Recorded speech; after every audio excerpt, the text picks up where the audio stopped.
Hey warriors, welcome back to the channel of learning philosophy. If your father didn't teach you this, understand something brutal. You are already years behind every man who learned these rules early. Today, I'll give you 6 Machiavellian principles that collapse that gap. Principles that turn powerlessness into precision, hesitation into strategy, and weakness into sovereignty. In under few minutes. Most men were raised with good intentions, but bad strategy. Fathers taught obedience, not leverage, kindness, not control, morality, not outcomes. Machiavelli understood what fathers rarely say: power is taken, not granted.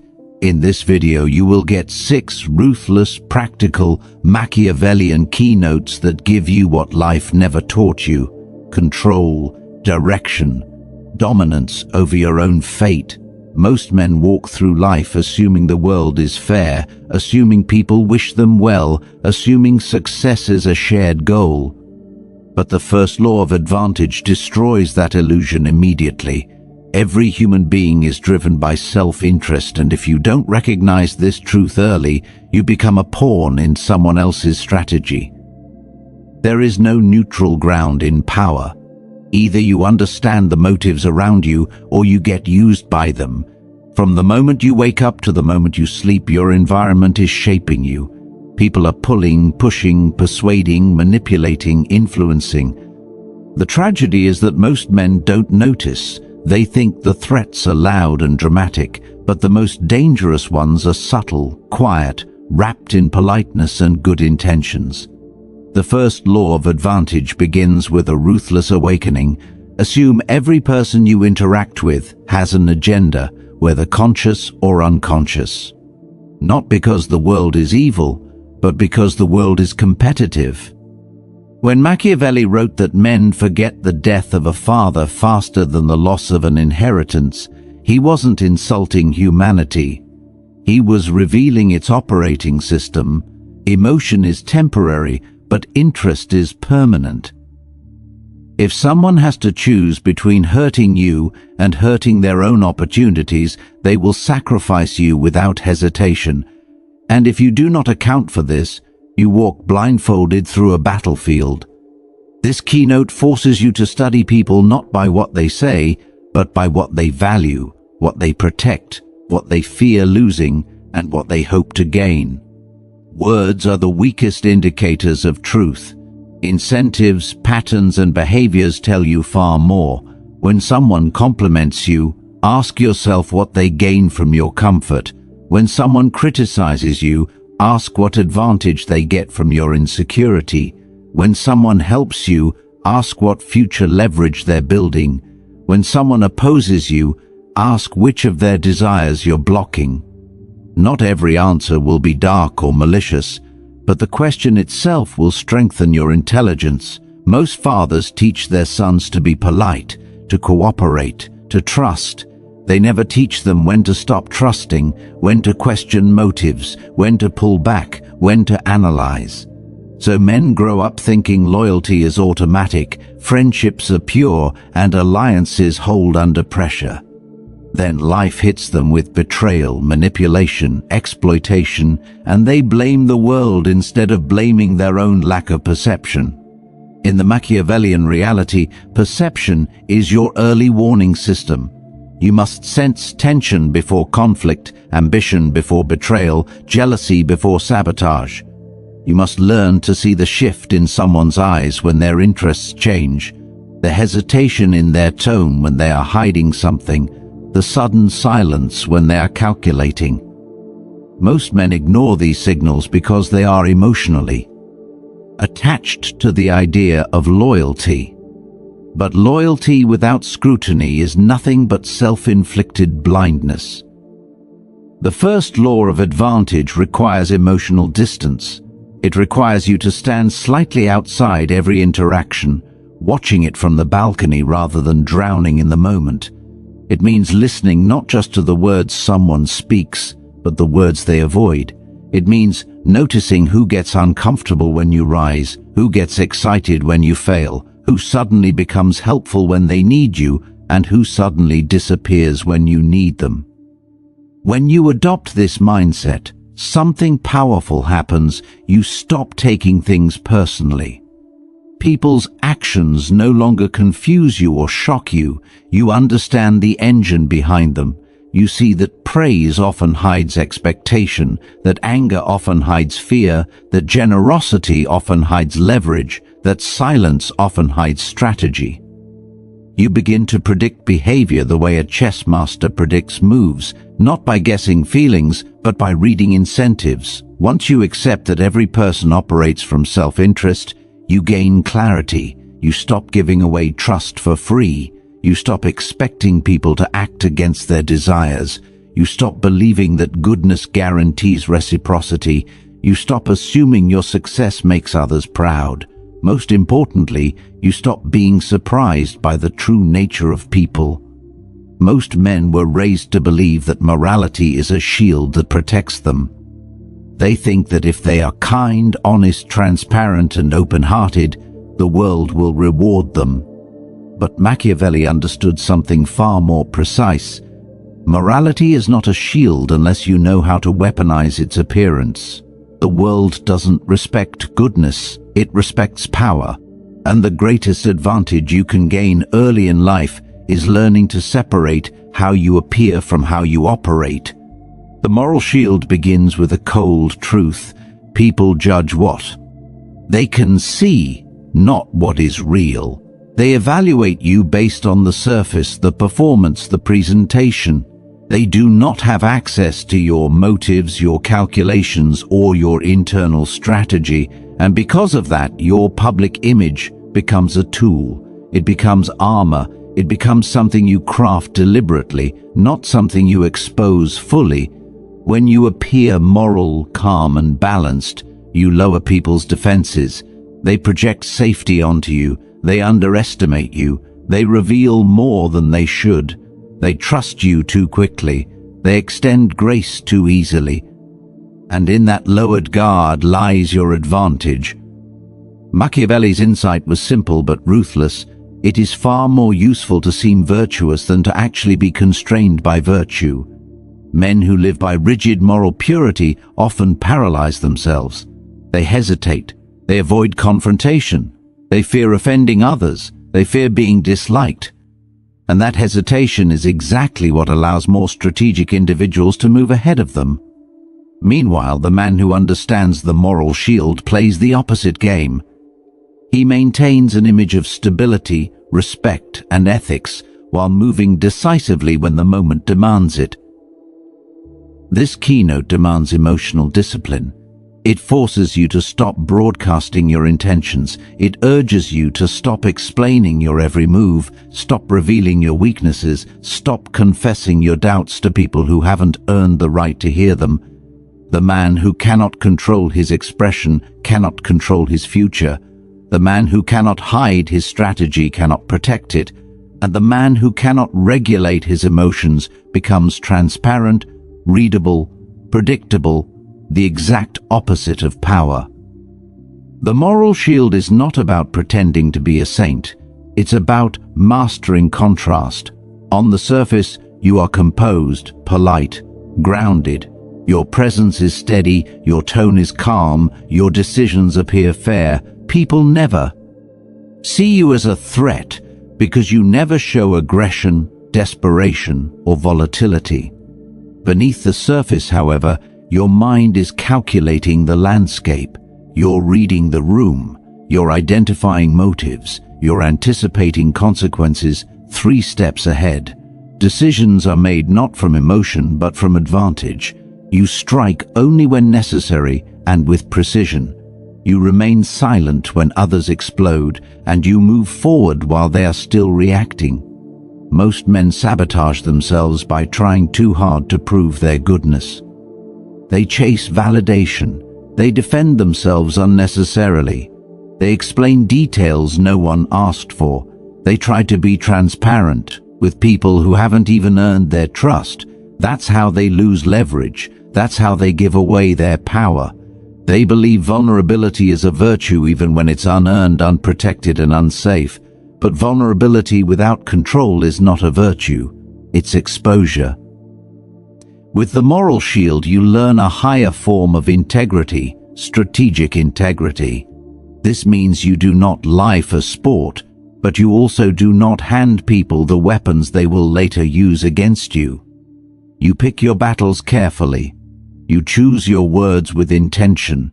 You decide exactly how much of yourself you want the world to see and nothing more. And because you appear predictable and harmless, people reveal far more of their real nature to you than they ever should. Their ego relaxes, their jealousy leaks out, their ambition becomes visible, their insecurities expose themselves, and while they're busy evaluating you based on appearance, you're evaluating them based on truth. The power of this keynote is that it protects your reputation while expanding your strategic freedom. When people see you as calm and moral, they forgive your mistakes faster. They trust your decisions more easily. They assume your actions come from good intentions, even when they come from necessity. They underestimate your willingness to enforce boundaries. They never suspect how quickly you can pivot. And in that underestimation lies one of the greatest advantages a man can possess in a competitive world. The men who rise highest are rarely the loudest or the most dramatic. They are the ones who operate under a cloak of calm morality while secretly navigating the game with precision. They do not show their claws unless they have to. They do not raise their voice unless it's strategic. They do not demand authority. Authority naturally gravitates toward them because their presence is grounded in controlled power. This is the essence of the moral shield, appearing virtuous enough to be trusted, but remaining strategic enough to never be exploited. One of the greatest disadvantages a man can inherit from his upbringing is dependency. Emotional dependency, financial dependency, situational dependency, it doesn't matter what form it takes. Dependency is a silent leash, and most men don't realize it's around their neck until someone pulls it. The fortress of self-reliance is built on a brutal but liberating truth. The less you need from others, the less control they have over you. And the moment you stop relying on external pillars to hold you up, you become a pillar yourself. Most fathers teach their sons that asking for help is strength, or that good people will support you. But Machiavelli's world is far closer to reality. When you rely on people, you surrender influence. When you rely on systems, you surrender flexibility. When you rely on approval, you surrender identity. That's why Machiavelli warned that he who builds upon the goodwill of others builds on mud. Support is unstable. It shifts. It disappears when conditions change. And if you have built your entire life on external support, you collapse with it. The fortress of self-reliance doesn't mean isolation or arrogance. It means building yourself into a structure that cannot be easily shaken. It is the understanding that your life becomes stronger every time you eliminate a dependency. Look at your own journey and ask yourself, where do you still rely on something outside your control? Is it money from someone else? Is it emotional comfort from a partner, a friend, or a family member? Is it the validation of strangers? Is it the presence of people who don't actually strengthen you? Every dependency speaks one truth: this thing has power over you. The fortress begins internally. A man who depends on emotional reassurance becomes reactive. He becomes inconsistent. He becomes unstable whenever his environment shifts. One cold text message can ruin his day. One argument can derail his focus. One moment of disapproval can make him question his worth. That is not sovereignty. That is emotional servitude. A self-reliant man cultivates emotional steadiness. His composure is not borrowed from someone else. It is built through discipline, introspection, and self-correction. He doesn't need reassurance to act. He doesn't need applause to continue. He doesn't need permission to rise. Then comes financial independence. Money is not about luxury, it is about autonomy. If someone else pays your bills, someone else controls your behavior. If you are terrified of losing a job, you are already controlled. If you rely on others for resources, you cannot speak freely, decide freely, or live freely. The fortress of self-reliance demands that you build skills, income streams, and economic resilience, not because wealth makes you powerful, but because dependence makes you weak. The man who controls his own means of survival controls his own choices.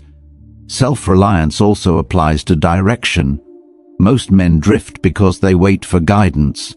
They want mentors lead. RS, authority figures.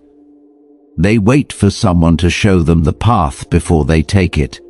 But the world respects only those who self-direct.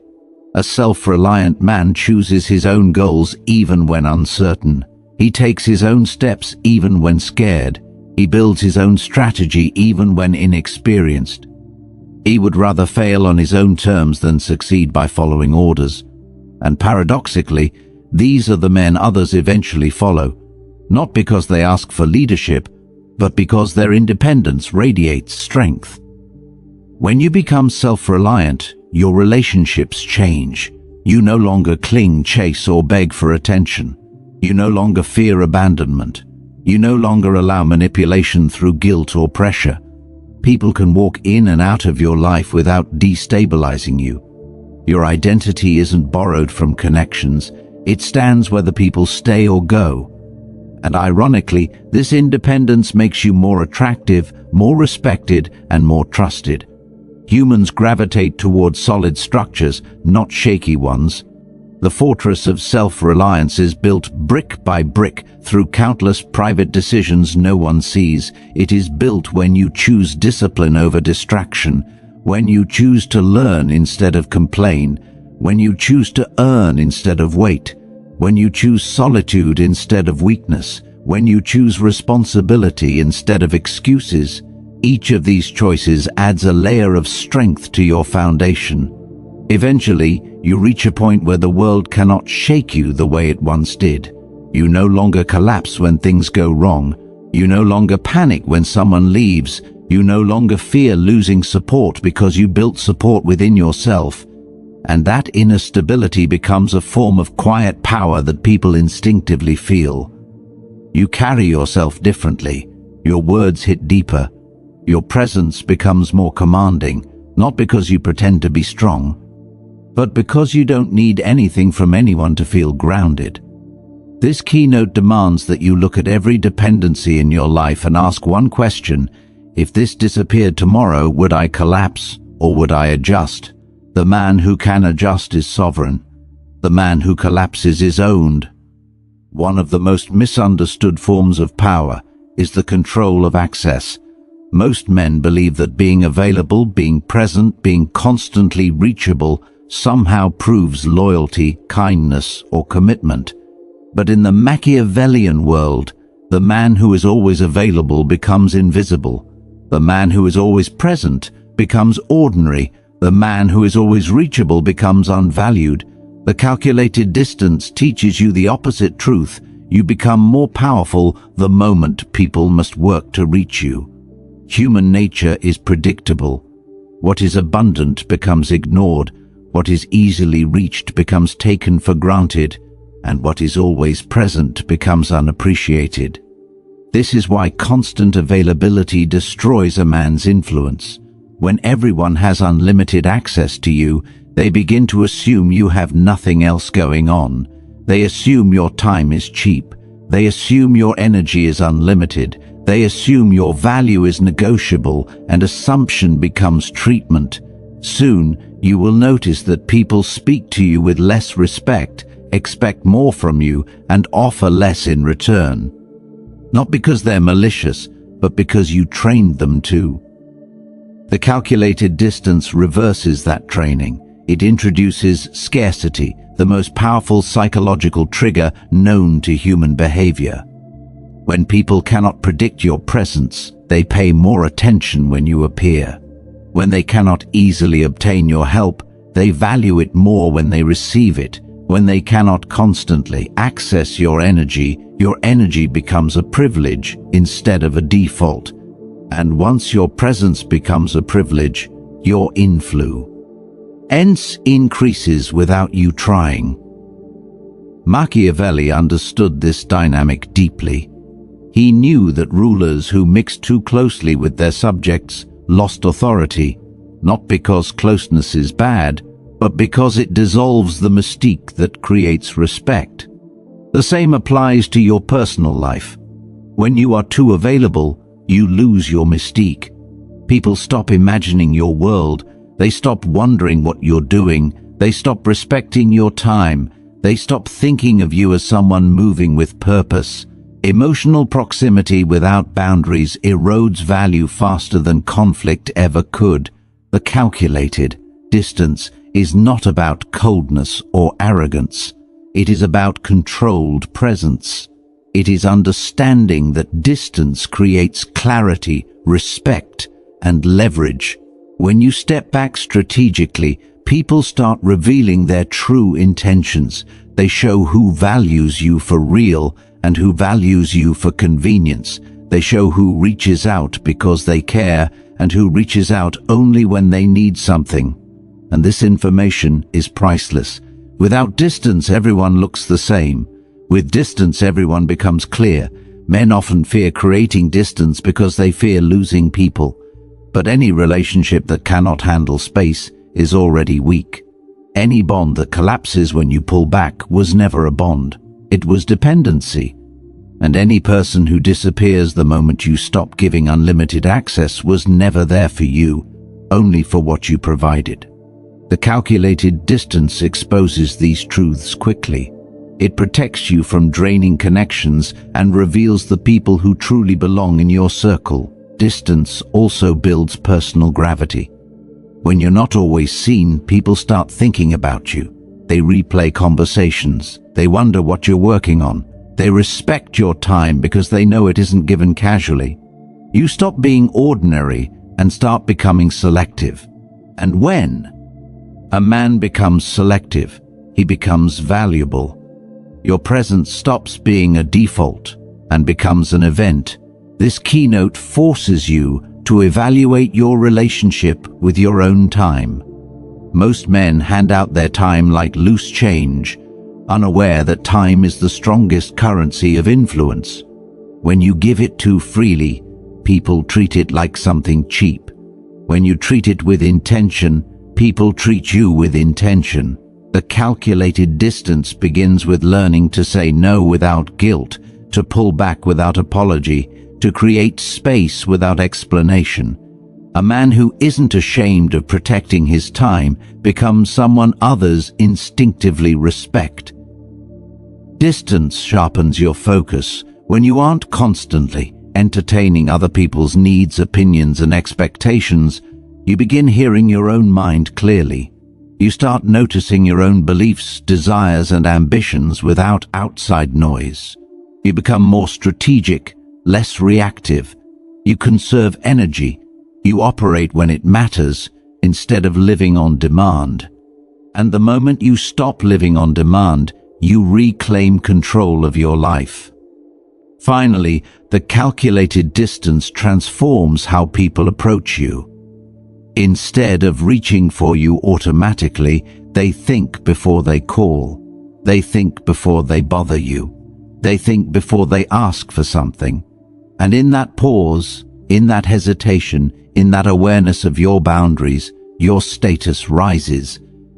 Not because you demand respect, but because your distance commands it.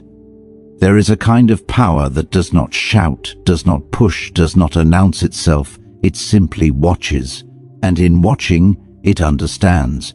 Most men walk through life reacting to everything around them. They speak too fast, reveal too much, defend themselves too quickly, argue without strategy, and express emotions before they think. But Machiavelli knew the truth. The man who observes silently sees more than the man who speaks loudly. Cold observation is the discipline of gathering information while offering none. It is the art of knowing people better than they know themselves. The moment you enter a room, you have two choices. You can seek attention or you can seek data. One feeds your ego, the other feeds your power. The man who chooses silence is not weaker, he is preparing. He is scanning micro-expressions, shifts in tone, subtle tensions, alliances, insecurities, ambitions. He notices who interrupts whom, who dominates conversations, who withdraws when threatened, who pretends confidence, who holds real influence. Most people reveal themselves without realizing it. Their gestures betray them, their eyes betray them, their reactions betray them. But you can only see this if you are not busy performing yourself. The power of cold observation begins with restraint. While others speak impulsively, you remain composed. While others try to impress, you analyze. While others overshare, you remain unreadable. Silence is not emptiness, it is camouflage. It allows people to grow comfortable. Around you. They begin filling the silence with their stories, their beliefs, their plans, their weaknesses. A man who talks too much can never see clearly because his own noise blocks his vision. But the quiet man sees every detail because he has eliminated his own distractions. This keynote demands that you develop emotional neutrality. When you react emotionally, you expose your values, fears, and insecurities. You show people exactly how to influence you. You reveal what triggers you, what motivates you, what destabilizes you. But when you train yourself to respond calmly, even when irritated or challenged, the power dynamic shifts. People cannot get into your mind. They cannot predict your next move. They cannot manipulate you through guilt, anger, or urgency. A calm man becomes unreadable, and unreadability is a shield. Cold observation is not passive, it is active intelligence. It means paying attention to patterns instead of isolated moments. If a person flatters you excessively, what do they want? If someone becomes distant, what has changed in their incentives? If someone gets irritated when you succeed, what does that reveal about their hidden envy?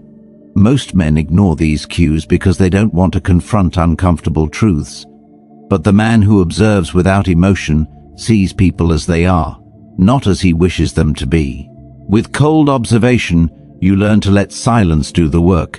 When you stop rushing to fill the space, others feel compelled to fill it for you. They explain themselves. They justify their choices. They reveal what they fear. They confess more than you ask. Silence is not awkwardness. It is interrogation without words.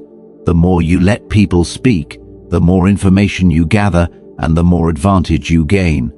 And the best part is this, they never realize they're giving you power because they assume your silence means passivi. Thank you. Machiavelli understood that rulers who act too quickly often act blindly. He valued delay, patience, and calculated timing. Cold observation gives you exactly that. It allows you to study situations fully before you make your move. It prevents you from walking into traps set by impulsive decisions. It gives you the luxury of time, the space to choose the right moment. Most people fail not because they are incapable, but because they move too soon or too loudly. This keynote also transforms your social presence. When you speak less, your words carry more weight. When you express an opinion, people listen because you haven't wasted their attention. When you take a position, people notice because you haven't been scattered. Cold observation makes you appear wise even before you are wise. And as time passes, the discipline of observation actually makes you wise because you are gathering real data about human behavior every day. The man who masters cold observation becomes dangerous for one reason: he knows more than he reveals. He sees motives behind actions, insecurity behind aggression, manipulation behind kindness, weakness behind dominance. He sees the game while others are busy playing pieces. He moves with clarity while others move with impulse. And because he is quiet, no one sees him coming. Every man wants control over his life, But very few realize that control doesn't begin with money, success, or status. It begins with the mind. The sovereign mind is the final Machiavellian principle because it determines whether everything you learn before this becomes power or becomes wasted potential. Most men live day to day, reacting to whatever life throws at them. They rely on luck, emotion, impulse, and circumstance. But a man with a sovereign mind operates differently. He thinks in timelines, strategies, and long-term positioning. He is not ruled by the moment. The moment is ruled by his plan. The tragedy is that most fathers teach survival, not sovereignty. They teach their sons to get a job, follow a safe path, avoid risk, and settle for predictability. But predictability is a cage. It locks your life into a script written by other people. Employers, society, tradition, expectation. Machiavelli had no interest in scripts. He believed that the man who plans further than others controls the outcome before the first move is even made. This is why the sovereign mind is dangerous. It frees you from the timeline society hands you and allows you to create your own. The first element of the sovereign mind is detachment from short-term gratification. Most men destroy their future for the comfort of the present. They trade years of progress for a few minutes of pleasure. They sacrifice long-term power for temporary relief. They abandon discipline the moment it becomes inconvenient, and because of that, they remain trapped in circles, repeating the same mistakes, living the same year on repeat, confusing movement with improvement. But a sovereign thinker plays in years, not moments. He asks himself, how does this choice affect my 3-year trajectory? And that single question separates him from 90% of men. The sovereign mind also requires identity leadership. You cannot create a future with the same identity that created your past. A man trying to rise must become someone new, consciously, deliberately, strategically. This means questioning your habits, breaking inherited behaviors, and reshaping your environment. If you surround yourself with distractions, you become distracted. If you surround yourself with weak men, you become weak. If you surround yourself with people who fear growth, you will fear growth. But if you deliberately craft an identity rooted in strength, discipline, and foresight, your life follows the architecture of your mind.